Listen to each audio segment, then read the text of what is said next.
अस्सलातु वस्सलामु अलैका या रसूलुल्लाह अस्सलातु वस्सलामु अलैका नबी अल्लाह व अला आलिका व अस्हाबिका या शफीअना यौमल जज़ा।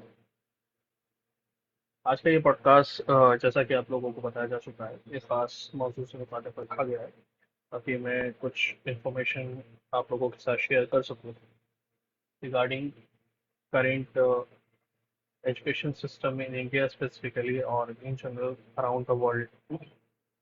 इसके लिए मैंने एक टाइटल भी सोचा था, स्कूलिंग वर्सेस एजुकेशन। और ये एक आप कह सकते हैं ऐसा टाइटल है कि शायद अक्सर लोग तो इस बात से अ, महसूस भी नहीं होते कि एक्चुअली ऐसा कुछ एग्जिस्ट करता है कि स्कूलिंग और एजुकेशन को बहुत सिनोनिमस माना जा चुका है। इसमें कितना फ़र्क है और इन दोनों में एग्जैक्टली एक डिफरेंस है, इसको हम महसूस करेंगे। खैर, इसका पस मंज़र मैं ज़रा आपके गोश गुजार कर देता हूँ कि आखिर ये क्यों हमने रखा और इसके पीछे वजह क्या रही। पस मंज़र आप सभी ने देखा होगा, सोशल मीडिया का दौर है और अब तो काफ़ी बड़ी स्टोरी बना और काफ़ी कुछ इस पे पॉलिटिक्स भी हुई। मुजफ्फरनगर की वो इंसिडेंट जिसमें एक बच्चा स्कूल गया हुआ है और जहां वो एक टीचर है जो कम्युनल बेसिस पर, कम्युनल वजूहत की बिना पर उस बच्चे को, क्योंकि वो खुद अपाहिज है और चल फिर नहीं सकती है या वो मार नहीं सकती, तो दूसरी कम्युनिटी के बच्चों से कहती है, उनको सिखाती है कि तुम इसको मारो और जलील करो या जो भी। इस तरह की जो पूरी इवेंट हुआ, इत्तेफाक से वो किसी ने कैमरा में रिकॉर्ड किया और वो फिर सोशल मीडिया पर वायरल होता गया, जिसमें ये साफ सुना जा सकता है कि वो टीचर किस कदर नफरत में भरी हुई है और मुस्लिम बच्चे को मारने के लिए प्रवोक कर रही है। और क्योंकि खुद नहीं मार सकती तो दूसरों से मार दिलाने की कोशिश कर रही है। फिर बाद में इस पे एक माहौल बना और बहुत सारी चीजें, उसी ये ख्यालात मेरे जहन में बहुत पहले से थे, लेकिन उस वक्त मेरे जहन में आया क्यों ना इसे मैं अपनी कम्युनिटी के सामने रखूं कि आखिर प्रॉब्लम सिर्फ इतनी छोटी सी नहीं है कि वहां पे जाने से हमारे बच्चों के साथ डिस्क्रिमिनेटरी बिहेवियर हो रहा है या उनको फेस करना पड़ रहा है मारपीट का सामना। ये उस बड़ी प्रॉब्लम का या बड़ी पिक्चर का एक छोटा पिक्सल है। इससे भी बड़ी प्रॉब्लम्स हैं स्कूलिंग सिस्टम में इन जनरल और स्पेसिफिकली इंडियन स्कूलिंग सिस्टम में, और बल्कि मैं और बड़ा करके कहूँ स्कूलिंग प्लस कॉलेज के सिस्टम में। तो लेट्स स्टार्ट कि मैं उस पर कुछ बात करूँ, ये थोड़ी सी तमहीद थी। और सबसे पहले मैं अपने नाजरीन को पॉडकास्ट में वेलकम कहता हूँ। आपका शुक्रिया, आपने वक्त निकाला, देखा, इसको कंप्लीट देखें, सुने और समझने की कोशिश करें कि आखिर हमारे पास क्या क्या ऑप्शन है और हमारे पास क्या क्या चैलेंजेस हैं। सबसे पहले, जब मैंने टाइटल दिया हुआ है एजुकेशन वर्सेस स्कूलिंग, तो ये मैं हक रखता हूँ, बल्कि ये मेरी जिम्मेदारी बनती है कि मैं डिफाइन करूँ कि इनसे क्या मुराद ले रहा हूँ मैं। एजुकेशन से मेरा क्या मतलब है और स्कूलिंग से क्या मतलब है, तभी ज़्यादा क्लियर हो पाएगी बात।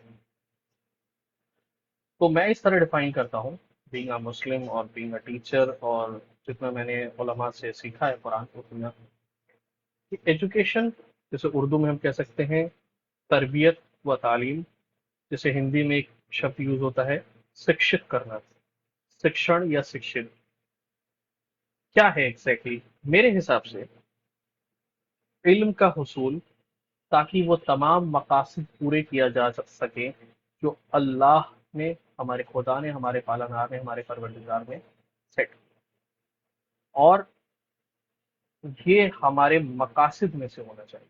इल्म जब हम हासिल करें, नॉलेज गेन करें, तो उसका मकसद वो ऑब्जेक्टिव्स अचीव करना हो जो हमारे अल्लाह ने रखे हैं। मैं इसको इस तरह डिफाइन करता हूँ। और बीइंग अ मुस्लिम, मैंने कुछ सोर्सेज फाइंड आउट करने की कोशिश की है और तफासिर कुछ मैंने चेक की कि स्कॉलर्स ने इल्म की फजीलत पर क्या क्या लिखा है। थोड़ा सा उस पर 4-5 मिनट बात कर लेते हैं ताकि ये भी क्लियर हो जाए कि जब हम इल्म हासिल करते हैं तो उसका मकसद भी हम अपने रब को राजी करने के लिए कर रहे होते हैं। उसका मकसद ये होता है, उसका मकसद ये नहीं होता है कि हम दुनिया कमाने वाले होते हैं। कुरान मजीद में अल्लाह रब्बुल इज़्ज़त फरमाता है, औज़ु बिल्लाहि मिनश शैतानिर रजीम, बिस्मिल्लाहिर रहमानिर रहीम, कुल हल यस्तविल लज़ीना यअलमून वल लज़ीना ला यअलमून। क्या है हबीब सल्लल्लाहु अलैहि वसल्लम, आप फरमा दीजिए, क्या वो लोग जो यालमून हैं और जो लोग यालमून नहीं है बराबर बराबर है? अब यालमून से क्या मुराद है? यालमून से मुराद ये है कि जो लोग इल्म रखते हैं, जो लोग जानते हैं। आप इल्म की डेफिनेशन वही है कि ऐसी नॉलेज जो अल्लाह के सेट किए हुए ऑब्जेक्टिव्स को पूरा करने के लिए अचीव की जाए।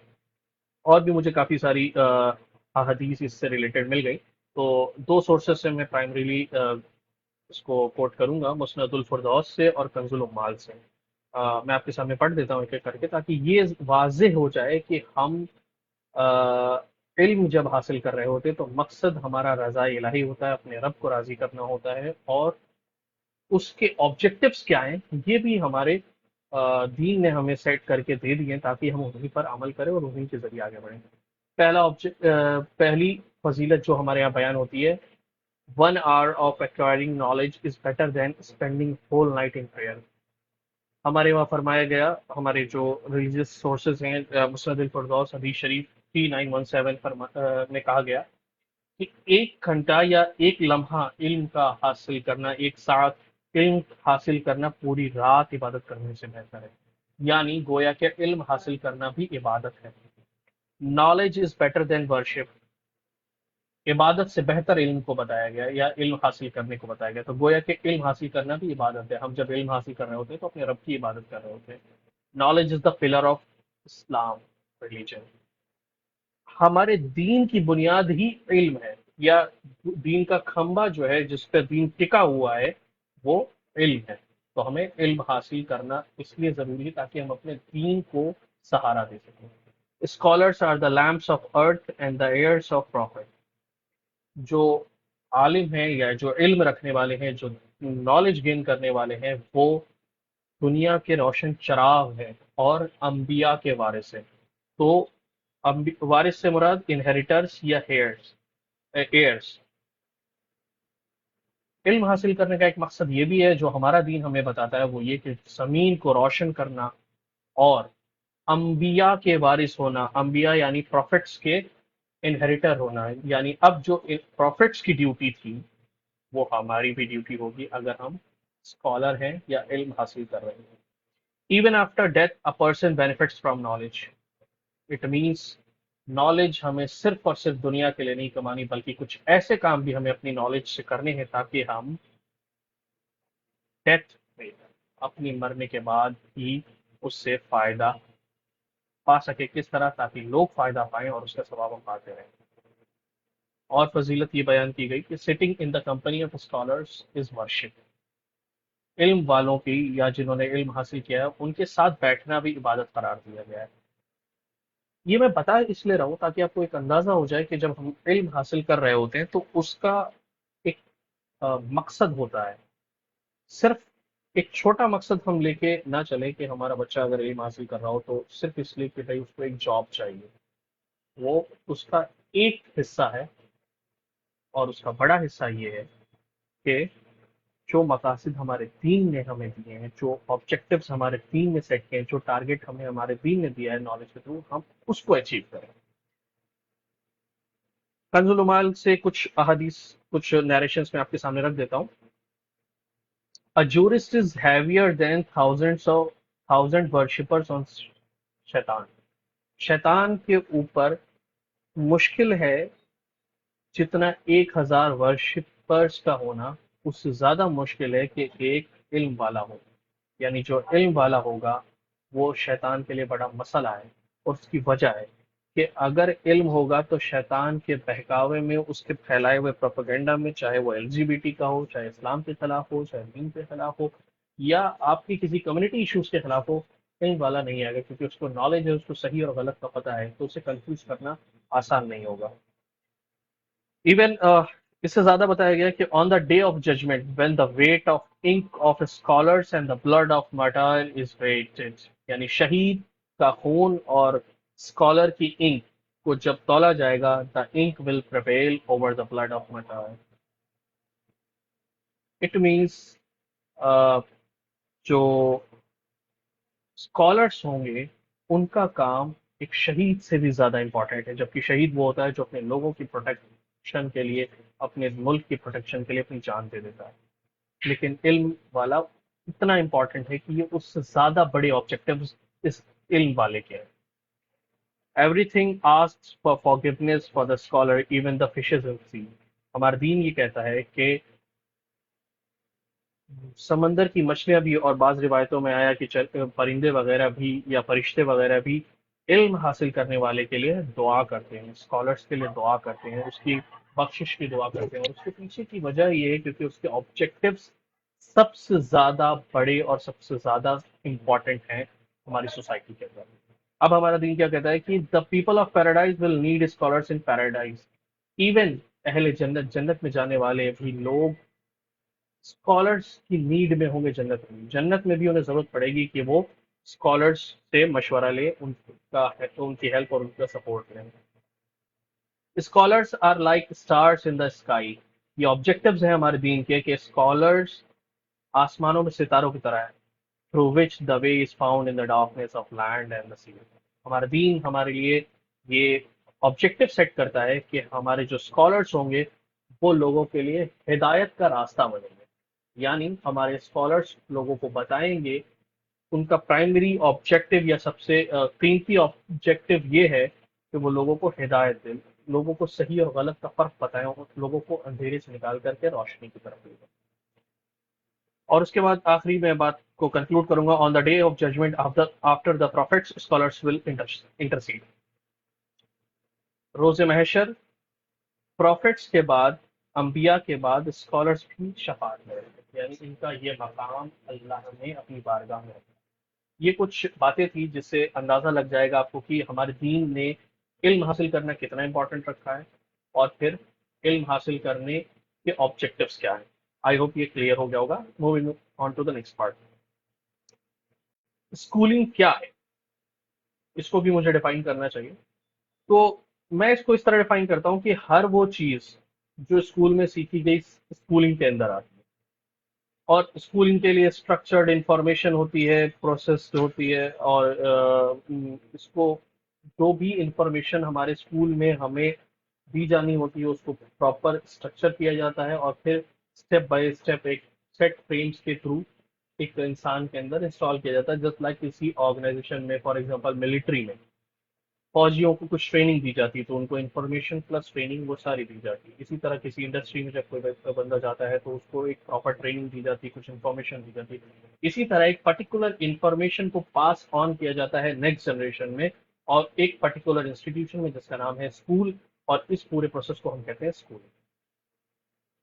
अब जो आज का असल मुद्दा है मैं उस पर बात करना चाहूंगा। काफी लंबी तमील हो गई।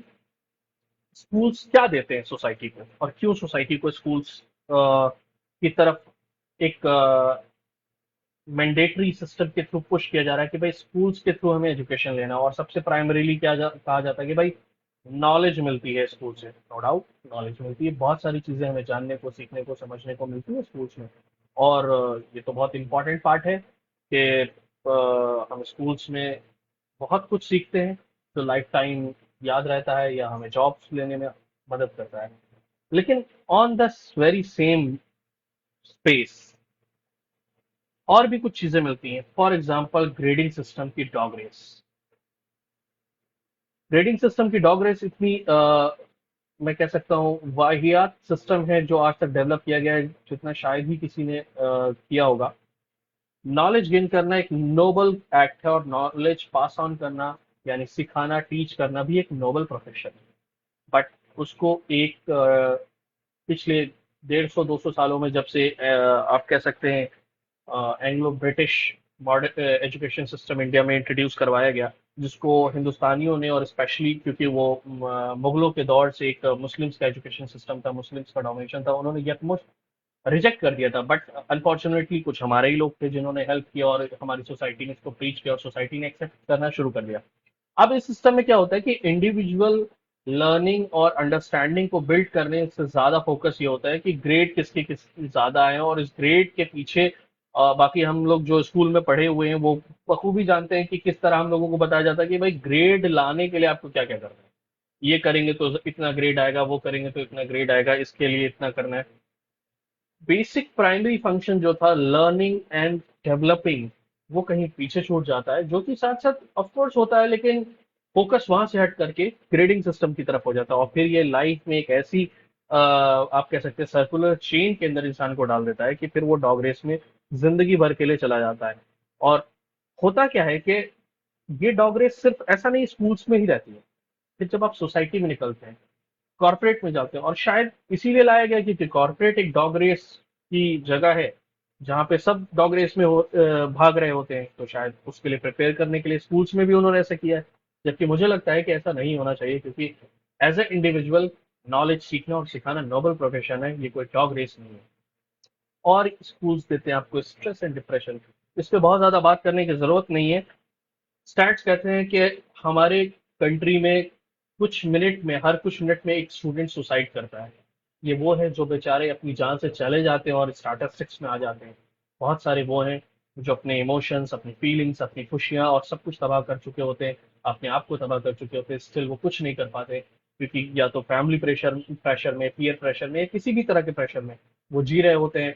कई बार तो ऐसा भी होता है क्योंकि अपने वो फेथ को प्रैक्टिस कर रहे हैं, इसलिए दूसरे लोग उन पर किसी तरह से टॉन्ट करते हैं या कुछ भी इस तरह का करते हैं कि जिससे वो प्रेशर में आते चले जाते हैं। उसके बाद इम्पोर्टेंट, स्कूल्स और कॉलेजेस भी overall biases and perceptions develop कर देते हैं। बहुत सारी ऐसी चीजें हैं जो स्कूल्स या कॉलेजेस वालों को लगता है कि हाँ हमने जो पढ़ा है वो सही है, जिसका एक बहुत अच्छा एग्जांपल है, हम लोग अक्सर डिस्कस करते हैं, डार्विनिज्म। नियो डार्विनिज्म एक हाइपोथेसिस है जिसको थ्योरी बना के इतना खूबसूरती से पेश किया जाता है कि ज्यादातर स्कूल से पास आउट होने वाले बच्चे वो यही समझते हैं कि ये एक थ्योरी है। हालांकि थ्योरी और हाइपोथेसिस के बीच का एक बहुत बड़ा फर्क है, और ये डार्विनिज्म हाइपोथेसिस में लाई करती है। लेकिन क्योंकि पढ़ाई इस तरह की होती है, इतना ओपन आपको फ्लेक्सिबल सिलेबस पढ़ने की परमिशन नहीं होती है कि जो बच्चा वहां पढ़ रहा है कि वो दूसरे पर्सपेक्टिव को भी जाने।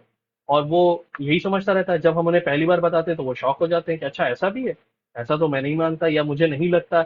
इसी तरह के बहुत सारे ऐसे बाइसेस हैं जो खास करके हमारे रिलीजन, फेथ, कल्चर के खिलाफ होते हैं, जो आते चले जाते हैं उस पूरे सिस्टम के अंदर, जिस सिस्टम के अंदर बाकायदा आपको रख करके 12 साल 14 साल के लिए ट्रेन किया जाता है। तो ये भी आपके स्कूल्स ही देते हैं। उसके बाद बहुत सारे ऐसे बिलीफ्स हैं जो अब मैं उस डिबेट में नहीं जाना चाहूंगा, नेचर वर्सेस नर्चर की बहस जो पिछले 1,000 साल से अच्छी खासी चल रही है, और उस पर हमारे इमाम इब्न खुल्दून वगैरह ने काफी लिखा है, उस पर एक बात की जा सकती है। लेकिन मैं उस बहस में नहीं जाऊंगा, बस ये बताऊंगा कि पेरेंट्स अपने बच्चों के साथ कम वक्त बिता रहे होते हैं। बल्कि होता क्या है कि बच्चे किसी और के साथ, जिसे पेरेंट्स शायद जानते भी नहीं है, जिन टीचर्स को, जिन्हें कोई और अथॉरिटी हायर कर रही है, और फिर कोई और अथॉरिटी लाइक यूजीसी बोर्ड्स या स्कूल रनिंग अथॉरिटी इंस्ट्रक्ट कर रही है कि क्या पढ़ाना है, वहां पर वो अपने बच्चों को छोड़ आते हैं। और फिर उन बच्चों को क्या सिखाना है ये कोई और ऑर्गेनाइजेशन तय करेगा, कैसे सिखाना है स्कूल तय करेगा, और कौन सिखाएगा ये तो शायद किसी को भी नहीं पता होता है। और आप अपने टीचर से मिलते भी हैं जाके अपने बच्चे के रिगार्डिंग, तो आपको पता ही नहीं है आपका टीचर आपके बारे में क्या फीलिंग्स रखता है। फॉर एग्जाम्पल वो मुजफ्फरनगर वाला ही केस देख लीजिए, किसे क्या ही पता था कि वो बच्चे के साथ इस तरह की नफरत रखती है वो टीचर। तो कहने का मकसद ये कि बहुत सारे वो इंसान आपके बच्चे को ट्रेन कर रहा है जिसे आप जानते ही नहीं, उसके बिलीफ्स, उसके फेथ, उसके सिस्टम को आप नहीं समझते हैं। अब वो बहुत सारे बिलीफ्स आपके बच्चों में बैठा दे, कॉमन बिलीफ है बहुत सारे मुस्लिम बच्चों में पाया जाता है कि मुस्लिम्स सॉरी मुस्लिम्स बच्चों में ये जो पाया जाता है कि विमेन और मेन एक जैसे हैं, we are not similar. Of course, we are equal in multiple aspects, like in ibadat, like in owning an asset, being a citizen, being a human. बहुत सारे aspects हैं जिसमें एक जैसे हैं, लेकिन बहुत सारे aspects हैं जिसमें different है। Family roles, inheritance, and roles and responsibilities in society, emotional and mental abilities, बहुत सारे differences हैं हमारे बीच में। अब वो एज अ बिलीफ इसको अपनी लाइफ में ले रहे होते हैं, और अगर कोई इस्लामिक प्रिंसिपल उनके सामने प्रेजेंट किया जाता है कि भाई ये चीज ऐसी नहीं ऐसी है, वो अपने ओन बिलीफ्स के बेसिस पे इस्लाम को जज करना शुरू कर देते हैं, जो कि उल्टा होना चाहिए कि इस्लामिक प्रिंसिपल्स के बेसिस पे अपने बिलीफ्स को वो जज करते हैं। तो ये स्कूल आपके साथ साथ दे रहे हैं, मारने पीटने से ज्यादा खतरनाक है बिलीफ्स को चेंज कर देना। और इस पर तो किसी अच्छे फेमस पर्सनालिटी का गालिबन कोट है, मैं नाम भूल रहा हूँ, अगर किसी को याद हो तो प्लीज कोट कर दीजिएगा, कि उन्होंने कहा था कि सबसे बेवकूफी भरा काम तो ये हो सकता है कि अपने बच्चे को अपने दुश्मन के हाथों में दे देना, ताकि वो ट्रेन करे आपके बच्चे को। और ये स्कूल एजुकेशन सेंटर से बढ़ करके अब एक ट्रेनिंग सेंटर बन चुके हैं। उसके अलावा पॉलिटिकल आइडियाज, स्कूल्स में बहुत सारे पॉलिटिकल आइडियाज हैं जो अ, बचपन से सिखा सिखा के फिक्स कर दिए जाते हैं। मैं बहुत ज्यादा इस पे बोलना नहीं चाहूंगा, सिर्फ एग्जांपल दे दूंगा, बाकी लोग समझदार हैं। हमारी गवर्नमेंट बहुत सारी ऐसी चीजें हैं जो उसके पॉलिटिकल एजेंडा में सेट नहीं हो रही है, तो वो इस वक्त स्कूल्स के अंदर चेंज कर रही है, हालांकि वो फैक्ट्स के खिलाफ है। बहुत सारी ऐसी चीजें हैं जो, क्योंकि वो उनके पॉलिटिकल एजेंडा में फिट होती है, तो वहां पे रखा जा रहा है। और उसी के बेसिस पे स्कूल्स भी चेंज कर रहे हैं, क्योंकि उन्हें गवर्नमेंट का बैकलैश नहीं चाहिए। और फिर वो अल्टीमेटली हमारे बच्चों के अंदर आ रहा है। हम नहीं चाहेंगे कि उसकी बेसिस से कोई पॉलिटिकल आइडिया फिक्स कर दिया जाए, जबकि एजुकेशन का प्राइमरी मकसद ही ये होता है कि बच्चे को रीजन करना और समझने सोचने की एबिलिटी देना, ताकि वो किसी भी पॉलिटिकल आइडिया, सोशल आइडिया को, या किसी भी तरह के इंफॉर्मेशन को प्रोसेस कर पाए और उसके बाद सही गलत का आप कह सकते हैं डिसीजन ले सके। करप्शन ऑफ चिल्ड्रन, ये एक इंपॉर्टेंट टॉपिक है जिसकी तरफ शायद ही हमारे पेरेंट्स की नजर है। उन्हें लगता है हमने बड़े स्कूल में एडमिशन करा दिया है, बहुत ज्यादा वहाँ पे अमीरों के बच्चे आते हैं, या उसकी फीस बहुत ज्यादा है, या वहाँ एडमिशन नहीं मिलता है, वगैरह वगैरह। इस तरह के हर शहर में स्कूल से मैं अपने बहुत सारे एग्जांपल्स कोट कर सकता हूँ, वक्त की तंगी है, वरना मैं बहुत सारी चीजें बताता। उन्होंने अपने बच्चों को भेज दिया और वो अपने ऑफिस में कॉर्पोरेट में लगे हुए हैं, माँ या तो अपने किसी इश्यूज में इन्वॉल्व है, या वो भी कॉर्पोरेट में। और बच्चे करप्ट होते जा रहे हैं। करप्ट होने से मेरी मुराद ये नहीं कि वो रिश्वत लेने लगते हैं, ऑफ कोर्स उनके फेथ में करप्शन आ रहा है, उनके बॉडी लैंग्वेज में, उनके सेक्सुअल ओरिएंटेशन में करप्शन आ रहा है, उनकी प्रेफरेंसेस में करप्शन आ रहा है। वो अभी मैं कुछ नाम ले लेता हूँ, फॉर एग्जांपल वो एलजीबीटी के लिए नॉर्मल होते जा रहे हैं। उन्हें लगता है कि एलजीबीटी क्यू वगैरह तो नॉर्मल है, this is all just biological, जबकि ये एक परसेप्शन और मेंटल स्टेट है कि आप किसी चीज किसी ऐसी चीज को फील कर रहे हैं जो कि एक बायोलॉजिकल ट्रीटेबल स्टेट है। मैं उसके उनके खिलाफ नहीं हूं कि आप उनसे हेट रखें, लेकिन ऑफ कोर्स इसको जब आप नॉर्मल समझने लगेंगे तो आप इसको ट्रीट करने की क्या बात करेंगे, या आगे चलकर आपके साथ भी ऐसा हो सकता है कि आप खुद ही उसको अडॉप्ट करने की कोशिश करने लग जाए। उसके अलावा बच्चे कब, बल्कि हम लोग भी बचपन में शरारती रहे ना, तो हमें खुद भी पता है कि जितनी ज्यादा से ज्यादा शरारतें हमने कहाँ सीखी, अपने दोस्तों के साथ स्कूलों में सीखी है। दीवार को फांद के जाना, बॉल्स को इधर से उधर करना, या हम लोग खेल रहे होते थे तो फील्ड की टेम्परिंग, ये वो चीजें जो हम सीखते हुए हैं। इससे आगे अब स्कूल्स का हाल ये है, कभी आपके सामने लॉकर रूम जैसे केसेस आते हैं, कभी आपके सामने मुजफ्फरनगर जैसे केसेस आते हैं, कभी आपके सामने भगवा ट्रैप जैसे केसेस आते हैं। ये वो करप्शन है जो माइंड में हो रहा है उनके, ये वो करप्शन है जो उनकी लाइफ के साथ हो रहा है, जिसको टैकल करना, जिसको डिस्ट्रॉय करना एक पेरेंट की जिम्मेदारी है। लेकिन उन्हें पता ही नहीं होता है कि एक्चुअली हमारे बच्चे के साथ हो क्या रहा है। वो बैक एंड में बहुत सारे ऐसे केसेस आए कि वो बच्चा अपनी सेक्सुअल ओरिएंटेशन बदल चुका है और पेरेंट्स को बाद में पता चल रहा है, उन्हें लग रहा है, और वो पेरेंट्स भी समझ ही नहीं पा रहे कि हुआ क्या है। फॉर एग्जाम्पल बहुत सारे ऐसे पेरेंट्स हैं जो गवर्नमेंट जॉब में है या बहुत वक्त से काम कर रहे हैं, उन्हें अब बहुत ज्यादा अपडेट इन्फॉर्मेशन नहीं है कि सोसाइटी में क्या चल रहा है। और वो जब उन्हें पता चलता है तो उन्हें लगता है कि उनके बेटे को कुछ बहुत नॉर्मल सी चीज हुई है या कोई वैसी चीज है, जबकि वो पूरा आइडियोलॉजिकली उसको एक्सेप्ट कर चुका है। सोशल मीडिया दौर है। मैं जानता हूँ हमारे अच्छे खासे फातिहा दुरूद नजरों नियाज करने वाली फैमिलीज हैं जो दीन से जुड़ी है, पंचवक्ता नमाजी है, बाप दाढ़ी वाले, माँ हिजाबी है, बच्चा दीन छोड़ चुका है। उसने घर पे नहीं बताया क्योंकि उससे सवाल जवाब होंगे। बात हुई तो उसने कहा मैं नहीं मानता हूँ, मुझे नहीं समझ में आता है। वो इस हद तक जाके करप्ट हो चुका है, और ये सब आपके स्कूल्स में हो रहा है। मैं कुछ अपने पर्सनल एक्सपीरियंसेस बता देता हूँ किस तरह होता है। अच्छी खासी हमारी स्टूडेंट थी, मुस्लिम थी, मैं उसको पढ़ाता था, बच्ची थी। उसने मुझसे रोते हुए बताया कि वहां उनकी टीचर उनको कमेंट करती, मुजफ्फरनगर का इकलौता वाकया नहीं है, टीचर कमेंट करती कि भाई तेरी चार माँ होंगी, बाप कितने तेरे, इस तरह के कमेंट्स और वो कोई नॉर्मल स्कूल में नहीं पढ़ती, वो मुझे हैवीली पे कर रही थी ट्यूशन के लिए। तो आप अंदाजा कर सकते हैं वो अच्छे खासे स्कूल में थी।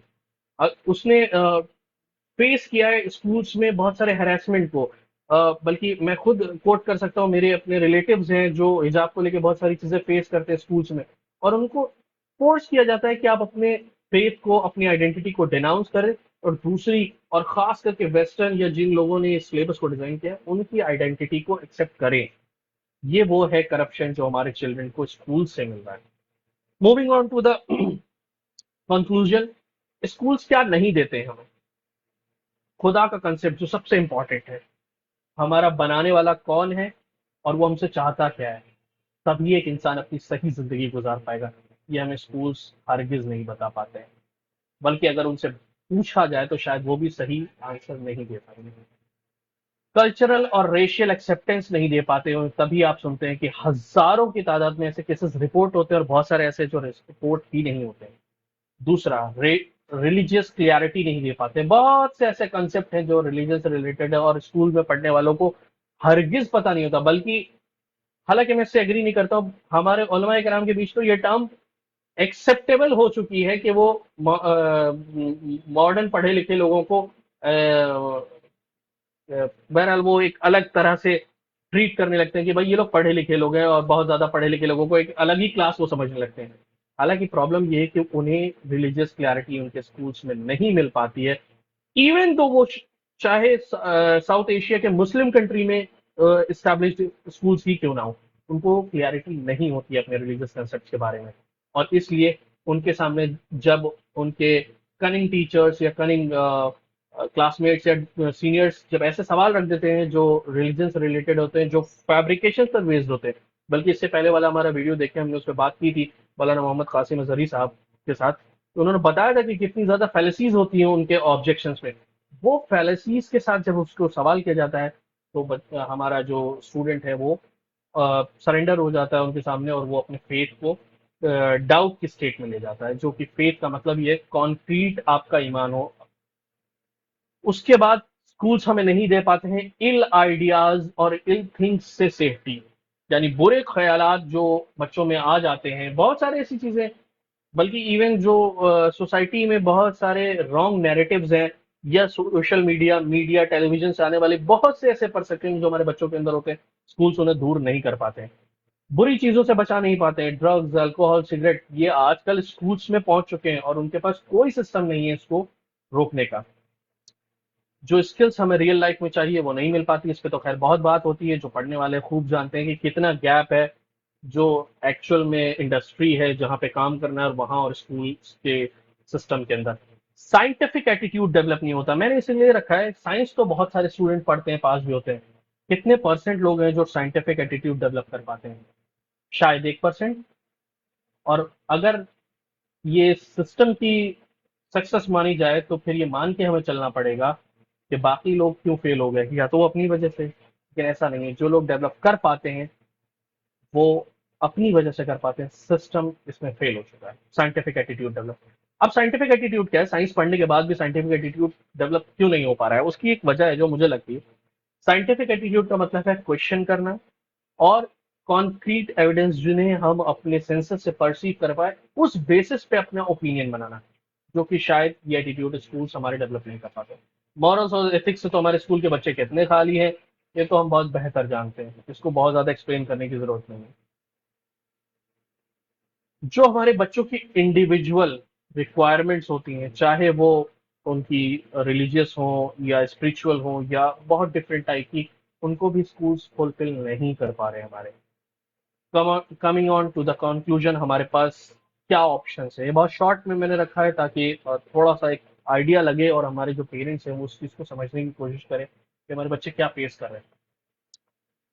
इल्म, मैंने जैसा कहा, मैंने नॉलेज नहीं लिखा, इल्म लिखा, क्योंकि इल्म के अपने ऑब्जेक्टिव्स हैं जो अल्लाह ने तय किए हैं और हमें उन्हें फुलफिल करना है। जिसका बेसिक क्रक्स ये है कि सोसाइटी में ऐसे लोग प्रोड्यूस करना जो सोसाइटी को स्टेबल रखें और अच्छाई के साथ रन करें। उसके लिए बहुत सारे स्किल्स की, बहुत सारी चीजों की जरूरत पड़ेगी, लेकिन वो हम कैसे सीख सकते हैं और कैसे कर सकते हैं? तो सबसे पहले तो हमें ये देखना होगा एज अ पेरेंट या एज अ मेंटोर कि क्या क्या ऑप्शंस अवेलेबल है, हम अपने स्टूडेंट्स अपने बच्चों को जहां हम ट्रेन कर सकते हैं, नॉलेज गेन करवा सकते हैं। ऑफ कोर्स स्कूल है। हालांकि मैं कहा करता हूं कि मैं अपने बच्चों को स्कूल्स नहीं भेजूंगा, उनकी एजुकेशन का पैरेलल इंतजाम करूंगा। लेकिन ये हर एक के लिए पॉसिबल नहीं है और इजी भी नहीं है। तो अगर हो सके तो ठीक है, अगर आप जानते हैं एजुकेशन किस तरह काम करती है, एजुकेशन सिस्टम क्या है वगैरह वगैरह, तो ठीक है आप उसको करें। नहीं तो स्कूल्स ठीक है। स्कूल्स के साथ साथ आपको क्या करना होगा, होम स्कूलिंग करते रहिए अपने स्टूडेंट अपने बच्चों को। घर में उन्हें अपने फेथ से रिलेटेड चीजें बताते रहिए, उन्हें अपने रिलीजन से रिलेटेड क्लैरिफिकेशन देते रहिए, सोसाइटी से रिलेटेड चीजें बताते रहिए। ये इम्पॉर्टेंट है। और अगर आप नहीं कर सकते, फॉर एग्जांपल बहुत से हमारे पेरेंट्स ऐसे होंगे जो शायद खुद भी उतने एजुकेटेड नहीं है या उन्हें नहीं क्लैरिटी है, तो प्लीज वो अपने आसपास एजुकेटेड लोगों से कांटेक्ट करें और उनसे पूछें कि हम क्या क्या कर सकते हैं और हमारे पास क्या क्या ऑप्शंस अवेलेबल हैं। उसके अलावा चेकआउट की ओपन लर्निंग के क्या क्या आपके पास सोर्सेज हैं, जिसमें से ऑनलाइन स्टडीज कर सकते हैं या डिस्टेंस मोड पे कर सकते हैं, इवनिंग में क्या कर सकते हैं। फॉर एग्जांपल मैंने एक एग्जांपल दिया भी था कि इवनिंग मदारिस हमारे वहाँ चलाए जाते हैं, तो आप चेकआउट करें कि आपके वहाँ कौन से मदारिस हैं जो इवनिंग में चलते हैं, जहाँ के मुदर्रिसीन से आप बात करें, उनको प्रॉपरली पे करें आप, और अपने बच्चे को रिलीजियस और सोशल एजुकेशन वहाँ दिलवाने की कोशिश करें, मॉरल्स सिखाने की कोशिश करें, जो कि स्कूल फेल हो रहे हैं। प्रोफेशनल ट्रेनिंग जरूर दिलवाएं अपने बच्चों को, ये इंपॉर्टेंट है क्योंकि रियल लाइफ में जब जॉब चाहिए होती है तो प्रोफेशनल एक्सपर्टीज मांगी जाती है। अगर आपका बच्चा प्रोफेशनली एक्सपर्ट नहीं होगा तो बहुत ज्यादा उसको कंसिडर नहीं किया जाएगा जॉब के लिए, तो ये इसे आप कंसिडर करते हैं। स्पिरिचुअल ट्रेनिंग्स ही इंपॉर्टेंट है क्योंकि स्पिरिचुअल नीड हमारी बॉडी की है, इसे कोई माने या ना माने। क्योंकि जब तक आप स्पिरिचुअली सेटिस्फाइड नहीं होंगे किसी चीज में फोकस नहीं कर पाएंगे। इसके लिए मैं सजेस्ट करता हूँ हमारे डीआई एसडीआई वाले काफी अलग अलग मसाजिद के अंदर, डीआई मतलब दावत इस्लामी वाले, सुन्नी दावत इस्लामी वाले या डिफरेंट खानकाहों वाले अलग अलग मसाजिद के अंदर हल्के लगाते हैं, जुमा के खुतबात होते हैं, या उलमा से आप मिलिए डायरेक्टली, उनसे स्पिरिचुअल ट्रेनिंग्स लेते रहिए, दीन के बारे में क्लैरिफिकेशंस लेते रहिए, मॉरल सीखते रहिए, एथिक्स सीखते रहिए, मोटिवेशन लेते रहिए, दुआएं लेते रहिए, ये इंपॉर्टेंट है। फिर रियल लाइफ एक्सपोजर की भी जरूरत पड़ती है हमारे बच्चों को। अब वो क्या हो सकता है, कैसे उसे अचीव किया जा सकता है? रियल लाइफ एक्सपोजर के लिए जरूरी है कि आप अपने बच्चे को अपने साथ एंगेज करें, या जिस फील्ड में वो जाना चाहता है या आप उसे भेजना चाहते हैं उसके प्रोफेशनल्स के साथ उसे एंगेज किया जाए, ताकि वो उनके साथ काम करके सीख सके। और ये हर फील्ड में, वो फेथ हो, रिलीजन हो, सोसाइटी हो, आप उसे रियल लाइफ में ले जाएं, लोगों से मिलवाएं, अपनी फैमिली फंक्शंस में उसे एंगेज करें, ताकि कैसे लोगों से बात करनी है, कैसे एंगेज करना है। आज हमारी सोसाइटी में जो बच्चे हैं वो फैमिली वालों से, रिश्तेदारों से कनेक्शन नहीं रखना चाह रहे हैं। ये भी उनके माइंड में प्रोग्राम किया जा रहा है क्योंकि फैमिली को एक गलत इमेज में पेश किया जा रहा है सोसाइटी के अंदर, सोशल मीडिया के ऊपर, मीडिया के ऊपर। तो आप उससे बचाएं अपने आप को, अपने बच्चों को बचाएं और अपने बच्चों को सोशली इंगेज करें।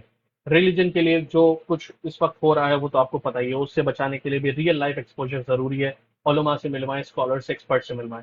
फेथ के लिए जरूरी है सूफीज से, या जो लोग इस फील्ड में हैं, सूफीज्म में और काम कर रहे हैं, उनसे मिलवाएं। बहुत सारी खानकाहें हैं, आप उन्हें कनेक्ट करें, स्पिरिचुअल गैदरिंग्स में ले जाएं। जो महफिल, अगर बहुत ज्यादा आपका बच्चा म्यूजिक वगैरह नहीं छोड़ रहा है तो उसे महफिल सिमा में ले जाएं, नात खानी में ले जाएं, या जिक्र के हलकों में ले जाएं, कुरान की तफसीर के हलकों में ले जाएं, ताकि वो सीखे और उसका फेथ और सुकून रीस्टोर होता चला जाए। लिंग्विस्टिक एक्सपोजर जरूरी है, आप कोशिश करें अपने बच्चों को मल्टीपल लैंग्वेजेस सिखाएं, क्योंकि उससे इसका ब्रेन ग्रोथ भी होगा, प्लस डिफरेंट कल्चर्स और पर्सपेक्टिव को जानने का मौका मिलेगा। कम से कम उसे एज अ मुस्लिम आप अरेबिक एज अ लैंग्वेज सिखाएं। इंग्लिश क्योंकि ग्लोबल लैंग्वेज है उसे जरूर जरूर सिखाएं, ताकि इंग्लिश, अरबिक और एक नेटिव लैंग्वेज एटलीस्ट वो फ्लुएंटली पढ़ सके, जान सके और जितनी ज्यादा सीख सके, जिसमें से मैंड्रिन है, चाइनीज है, या जापानीज है, जर्मन है, ये सब सीखें। और फ्रेंच का क्रेज है बट मैं मना करूंगा क्योंकि वो एक तो दुश्मनों की लैंग्वेज है, मैं मानता हूँ दुश्मन कंट्री फ्रांस को। और दूसरा ये कि आप कह सकते हैं कि फ्रांस नहीं जाना चाहिए हमें, क्योंकि वहां पे हमारे आका की तौहीन की जाती है, और जब तक हम बदला नहीं ले लेते हैं या उनको रोक नहीं देते हैं, तब तक तो हमें नहीं जाना चाहिए और हमारा दिल गवारा नहीं करना चाहिए उस पे। उसके बाद बात करते हैं कि दुनिया को सीखने की जो समझ है वो भी हमें अपने बच्चों में देनी होगी। उसे इंगेज करें इंटेलेक्चुअल्स की टॉक्स के साथ, जो पढ़े लिखे पॉलिटिशियंस हैं, पॉलिटिकल एक्सपर्ट्स हैं, पॉलिटिशियन नहीं, पॉलिटिकल एक्सपर्ट्स हैं, उनके साथ इंगेज करें ताकि वो जाने डिफरेंट पॉलिटिशियंस जो पॉलिटिक्स में पीएचडी है या डिफरेंट एक्सपर्टीज से आते हैं पॉलिटिक्स में, तो वो जाने। और सिर्फ लोकल नहीं, नेशनल, इंटरनेशनल, यूनिवर्सल लेवल पे क्या हो रहा है, लोग किस तरह के नैरेटिव्स को सेट कर रहे हैं, वो जाने। और उस कॉन्टेक्स्ट में हमारे रिलीजियस अफेयर्स क्या है उसे जाने, ताकि वो कल्टिज्म या इस तरह की चीजों से बाज रहे, बचा रहे, जो या फिर वो बेजार ही ना हो जाए कि यार छोड़ो ये सब बेकार की बातें। और वो ऐसा भी ना हो कि इन चीजों में पड़े और वो किसी एक पॉलिटिकल पार्टी का एक कार्यकर्ता बन के वो झंडा उठाता रहे और युवा नेता के पीछे घूमता रहे। ये भी एक प्रॉब्लम है, इसको भी एड्रेस किया जाना चाहिए। और इम्पोर्टेंट है कि बच्चा अपने ग्रांड पेरेंट्स से और सोसाइटी से इंटरेक्ट करे। मैं बहुत ज़्यादा तफसील में नहीं जा पाऊंगा क्योंकि वक्त लिमिटेड है हमारे पास। ये इम्पोर्टेंट क्यों है? ये इम्पोर्टेंट इसलिए है क्योंकि लोगों के, ह्यूमन एक सोशल एनिमल है और हमारी सोशल लाइफ बहुत कम हो रही है, तो हमारे सोशल परसेप्शंस भी आप कह सकते हो फ्रेम्ड हैं, जो कहीं और से फ्रेम किए जा रहे हैं, जिनसे हमें अपने बच्चों को, अपने कह सकते हैं आप स्टूडेंट्स को बचाना है और वो ग्रांड पेरेंट्स से सीखें। और पॉसिबल हो तो आप आपकी वाइफ ऐसे कल्चर से हो या आपकी रिलेटिव्स ऐसे कल्चर से हो जो दूसरे पर्सपेक्टिव है, ताकि उसको ज्यादा जानने का मौका मिले, आपका डीएनए पूल बढ़े, आपके रिलेटिव्स का जो पूल है वो बढ़े। बाकी ये तो खैर एक बहुत पर्सनल बात हो गई। ये वो चीजें थी जहां से हम सीखते हैं और इनको हमें यूटिलाइज करना है, जिसमें इंपॉर्टेंट है ओपन लर्निंग। अगर हमारी बच्ची या बच्चा किसी जगह कंफर्टेबल फील नहीं कर रहा है या आप कंफर्टेबल फील नहीं कर रहे हैं कि वहां जाके क्या हो सकता है उसके साथ, अगर हमारी बेटी वहां जा रही है उसके साथ क्या होगा, कौन लोग हैं, कौन पढ़ा रहे हैं, तो ओपन लर्निंग, ऑनलाइन लर्निंग या डिफरेंट ट्रेनिंग सेशंस जो है पॉसिबल है घर में या डिस्टेंस में या आपकी प्रेजेंस में, उनकी तरफ आप जरूर जाएं। एंड टू कंक्लूड, आज के सेशन का मतलब ये निकला कि स्कूल जहां एक तरफ आपके बच्चों को नॉलेज देता है, नो डाउट देता है, लेकिन वहीं पर आपको बहुत सारी ऐसी चीजें देता है जो शायद उस टाइम पर उस एक्सपोजर नहीं होना चाहिए। जैसे इस वक्त इंटरनेशनली, इंटरनेशनल और खासकर के वेस्टर्न लेवल पर जो काफी इन्फ्लुएंशियल सोसाइटी है, दुनिया पर उसका असर पड़ता है।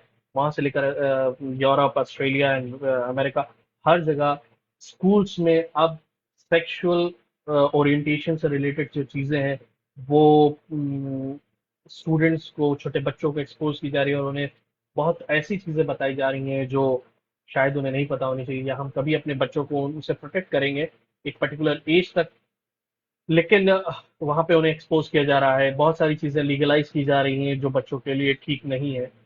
तो वो चीजें भी आपको स्कूल में मिलती हैं। और तीसरी बात ये कि बहुत सारी ऐसी चीजें जो शायद आप अपने बच्चों को देना चाहते हैं लेकिन वहाँ स्कूल में नहीं मिल पाती हैं, और वो वक्त जो वो वहाँ दे रहे हैं वो कहीं और देके वो एक्सपोजर या वो चीजें ले सकते हैं। तो इसलिए पॉसिबल हो तो स्कूल की जगह प्रॉपर रिसर्च करके, प्रॉपर गाइडेंस में, अपनी मेहनत के साथ, और पेरेंट होना इसीलिए बहुत इंपॉर्टेंट है क्योंकि आप जब भी अपने बच्चों की नर्चर करते हैं तो इसमें बहुत वक्त, बहुत मेहनत, बहुत हिम्मत लगती है। तो इसके साथ आप इसको करें, उनकी नर्चर करें और उनके टीचर्स का इंतजाम करें। पॉसिबल हो तो घर में उनकी स्टडी करवाएं और एक्सपोजर अपनी देख रेख में करवाएं। सोशल, पॉलिटिकल या फिर किसी भी तरह का एक्सपोजर हो तो ये आप खुद करवाने की कोशिश करें। और अगर पॉसिबल ना हो स्कूल से दूर रखना, तो स्कूल में रहते हुए साथ साथ जरूर उनके फेथ, उनके सोशल एलिमेंट्स का डेवलपमेंट, उनके पॉलिटिकल सोच का डेवलपमेंट, उनका रिलीजियस एंड फेथ का जो डेवलपमेंट एंड रिस्टोरेशन है वो भी आपकी जिम्मेदारी है। उस पर काम करें। अल्लाह हम सबका हामी और नासिर हो। हमारे बच्चों को इल्हाद से, बर्बादी से और दीन बेजारी से या दुश्मन की फितना परवरी से अपनी अमान में रखे। फी अमानिल्लाह। अस्सलामु अलैकुम व रहमतुल्लाहि तआला व बरकातहू।